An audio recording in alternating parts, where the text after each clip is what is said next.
Bonjour tout le monde. Aujourd'hui, nous allons voir un nouveau chapitre sur l'avantage concurrentiel. C'est une notion qu'on avait déjà vue précédemment, mais dans ce chapitre-là, nous allons le voir plus en détail. Donc tout d'abord, voilà ce que je vous propose. D'abord, nous allons voir l'avantage concurrentiel par la domination par les groupes. Ensuite, nous allons voir la focalisation.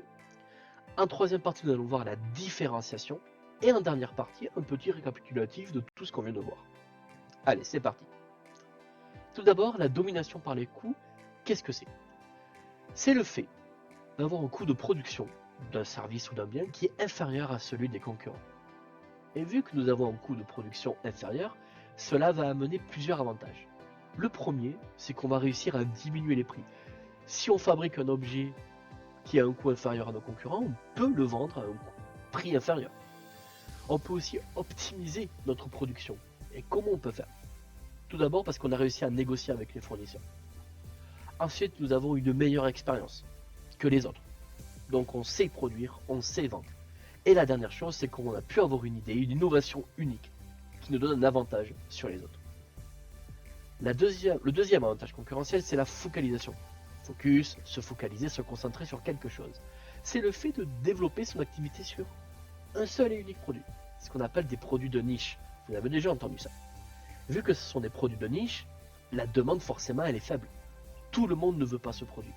Et vu que tout le monde ne veut pas ce produit, vous en tant qu'entreprise, vous espérez avoir tous les consommateurs chez vous. Si vous avez tous les consommateurs chez vous, dans ce cas vous allez être leader sur le marché.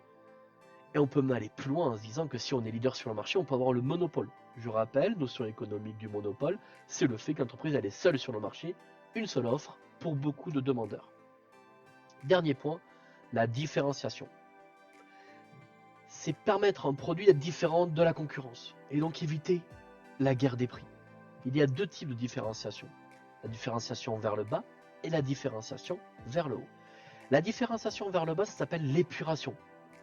Tout simplement, c'est un produit qui est moins élaboré, mais vu qu'il est moins élaboré, eh bien, il peut se vendre à un prix beaucoup plus faible. La différenciation vers le haut, ça s'appelle la sophistication. Sophistiqué, donc forcément on va proposer un produit haut de gamme, mais si c'est un produit haut de gamme, les prix sont généralement plus élevés.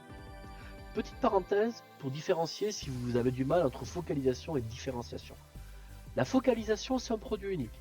C'est une activité unique, et donc forcément les autres concurrents ne sont pas sur le même marché. La différenciation, par contre, les concurrents peuvent être sur le même marché que vous, mais vous allez proposer un produit qui a des caractéristiques différentes. Par exemple, un t-shirt. Ben, ça peut être un t-shirt haut de gamme, il y a le t-shirt blanc qui habille, il y a le t-shirt suprême. Vous voyez, c'est le même produit avec des caractéristiques différentes. Même exemple pour les produits laitiers. On peut faire des produits nature avec pommes, vanille, etc. Voilà, donc avec des goûts différents. Donc les concurrents font les mêmes produits mais avec des caractéristiques différentes, haut de gamme et bas de gamme. Donc je rappelle tout ce qu'on vient de voir. L'avantage concurrentiel, c'est une domination par les coûts, produit à un coût inférieur que ses concurrents. On se focalise sur un unique produit où on se différencie en proposant un produit avec des caractéristiques différentes. Voilà, ce chapitre-là est terminé. J'espère que vous avez bien compris. Si vous avez des questions, vous savez où me joindre et je reste à votre disposition. Merci et à bientôt.